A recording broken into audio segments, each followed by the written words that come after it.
people of color in this room? Aren't they here because they don't want to be here? I don't think so. After slavery and all this process, the policies created by the state didn't include us. There is no desegregation.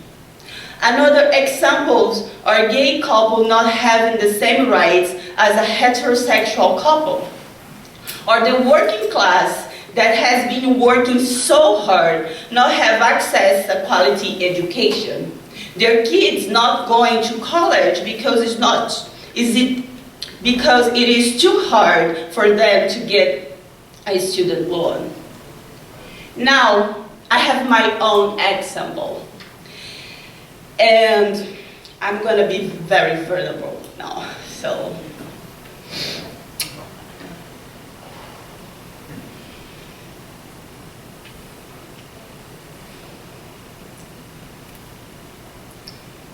I grew up in a very poor community, and I passed my whole life listening that my social condition was because my parents didn't go to school. I heard so many times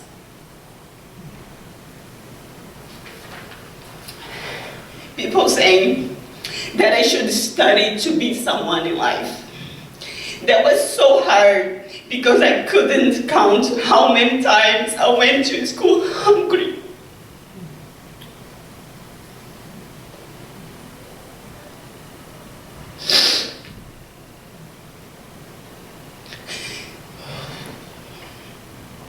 By the age of 10, I didn't know how to read, and my mom, that just knew how to write her name, couldn't help me. I heard from my teacher that I wasn't working hard enough. That's why I couldn't read. I had to walk so many times to school because I didn't have money to take the bus. Thank you.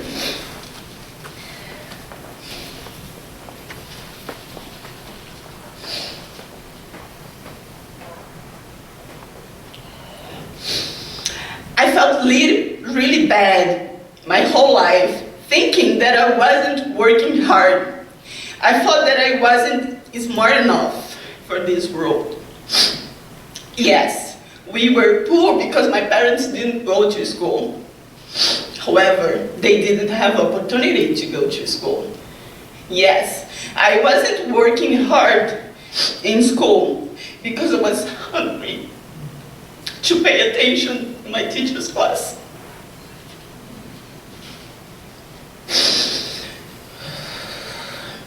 I just figured out the social injustice that was happening to me days later in my life. When my self-esteem was low, very low, and I'm still in the process of healing and believing that yes, I can, yes, I'm smart enough to be here. I came here today because I want others to know that social injustice isn't their fault. And I'm standing here today because I'm lucky. I had so many people that liked me and helped me to get here. I'm not thinking that I deserve that more than my brothers, than the people that went to school with me. I don't deserve this more than them. They worked hard too, so hard, but not everybody got there. I'm an exception, and that's why I'm standing here today, because I don't want that access to resources to be just for a few. Fighting for social justice means fighting for others. And if we want peace in this world, we need to start to change our society. If we want peace, we need to start talking about how to make social justice in our societies. And that's why I'm asking you to educate yourself first. And then start educating others. How? Through conversations, That's so simple action you can take. Asking questions when they show the racist, sexist opinions, and start a conversation. And it's really important we be in the same level that they are. Because, as I said before, we all have this embedded in our bodies. I could say as a black person that at some point of my life, I was a racist too. Because everything I saw on TV, advertisement, music, and everything brought it to me. I couldn't think that I was pretty. I could just look at white people and want to be like them. Educating others made me think about solidarity. In an article for the New Republic magazine, Taylor and Hunt Hendricks say, the idea of solidarity describes the way in which we are bound together and how we can act in concert to change our circumstance. We need to understand how we are bounded as human beings and work in our commonalities to build peace.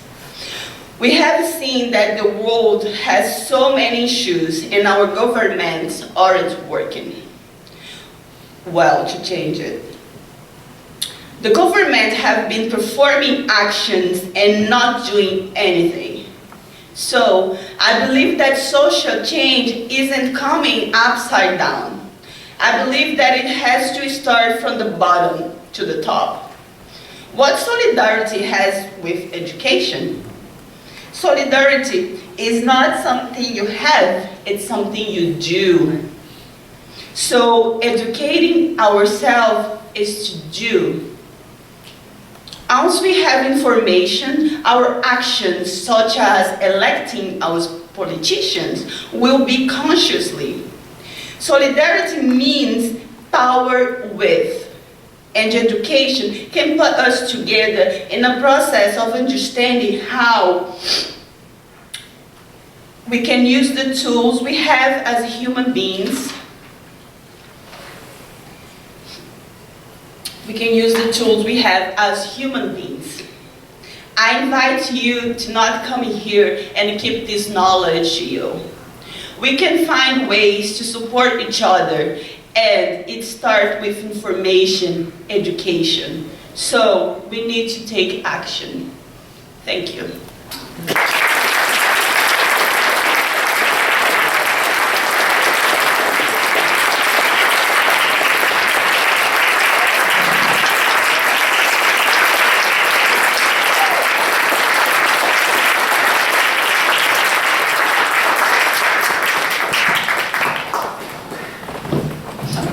Thank you, Izabelle.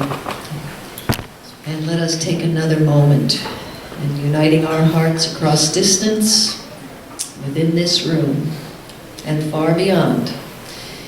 Let us take just a moment .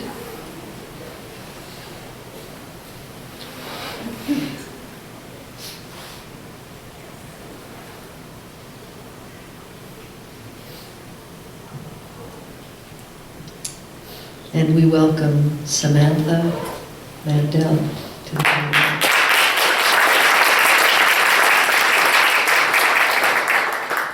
Izabelle, I'd just like to thank you again. That was very touching. So, as you heard, I'm Samantha Maendel. I'm a senior at the Mohonk Academy. And I prepared a speech. At first, I wondered if I had anything to say to a gathering of folks who've worked so hard for peace. Unlike many here, like Kasey, as we heard, I have not resolved any major conflicts outside of a little sibling rivalry in a close-knit family of 5. On further reflection, however, I realized that growing up in a unique Christian community called the Bruderhof has given me perspective on what it takes to create and sustain peace, and this perspective may have broader relevance. The Bruderhof is a small international Christian community of around 2,500 people who come from diverse backgrounds. Living on communities of 150 to 300 people, my family and other members try to live out Christ's radical teaching to love our neighbor as ourselves by sharing everything in common, just like the early Christians did. No private bank account, no rich, no poor, just everyone taking care of everyone else. I had an awesome childhood, growing up on Bruderhof communities in Pennsylvania, the outback of Australia, and more recently, the Mid-Hudson Valley. My classmates and I enjoyed camping, gardening, swimming, and enjoying all kinds of skills in a communal setting where everybody knows each other and seems to get along. The whole community was interested in what we were learning in school, and we delighted in thinking of ways we could contribute back to the community or interact with the sick or elderly. During reading class, for example, we each had a reading buddy, an elderly mentor we could read to. Relationships between the older folks and us youngsters were naturally fostered. There were no kids in my community going hungry or lacking clothing, as our parents pooled all their economic resources to make sure everyone's needs were met. If one of us got hurt or sick, we knew we'd be cared for. For me, that was easy. My dad's a doctor, but he took just as good care of everyone else as he did of me. My class helped raise vegetables to take to local food kitchens. We had good food and no worries that our own needs would be met, so why not share? In retrospect, I know I took my wonderful childhood for granted, but as our parents and teachers introduced us to the world around and beyond a Bruderhof community, and as we interacted with others, I began to realize that the peace and joy of my childhood was not coincidental. It did not happen without a lot of effort. Speaking to my grandparents, for example, I realized that they had joined the Bruderhof as a positive alternative to a life of inequality, injustice, competition, and isolation. Peace is not just the absence of war, I was told, but a garden that flourishes when the roots of war are removed. It struck me that the values that these older members prioritized were not society's norms. Career and self-fulfillment were not as important to them as meeting the needs of their community. Doctors and lawyers were glad to work in a school with us children, or help out in the wood factory, if that was what was needed. And we grew up valuing a cleaner or cook as highly, or maybe more highly, as a trained professional who could have earned a higher salary. In short, all people were respected, and the emphasis was less on what one did, as on what and for whom it was done. Now, it has been said here at Mohonk that peace is a product of right relationships. All my life, I had taken it for granted that the adults in my community got along. Turns out, getting along is a conscious decision on their part, even a commitment, which takes hard work. Interestingly, I learned that members have a rule of conduct called the law of love, which says that if you have a problem or conflict with someone or angry at them, you have to go and talk to them, face to face, one-on-one, without any third-party gossip. Think how many conflicts escalate through gossip. Only if direct address fails to resolve a disagreement will a trusted friend be called on to help mediate and find common ground. I realized that direct, honest conflict resolution in a spirit of mutual respect and love is a tool used to forge the peace that we children took for granted growing up. Was this rule of love always followed? Do I always solve my differences with love? Nope. But a commitment to strive to follow this ideal has concrete and positive results, which even children can see and feel. The purpose of resolving these normal, day-to-day interpersonal conflicts is simply to enable enable more joy and peaceful fellowship.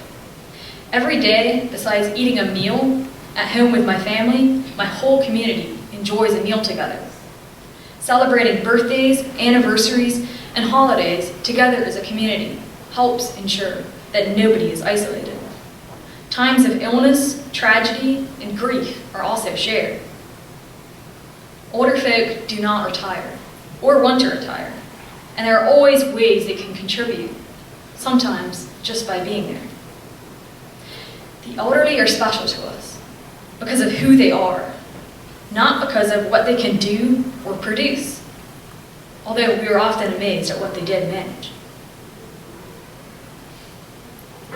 Now, as I noted earlier, I have not personally achieved anything noteworthy in terms of making peace, but I have learned some lessons from my upbringing, which are relevant, I think, to any situation of conflict.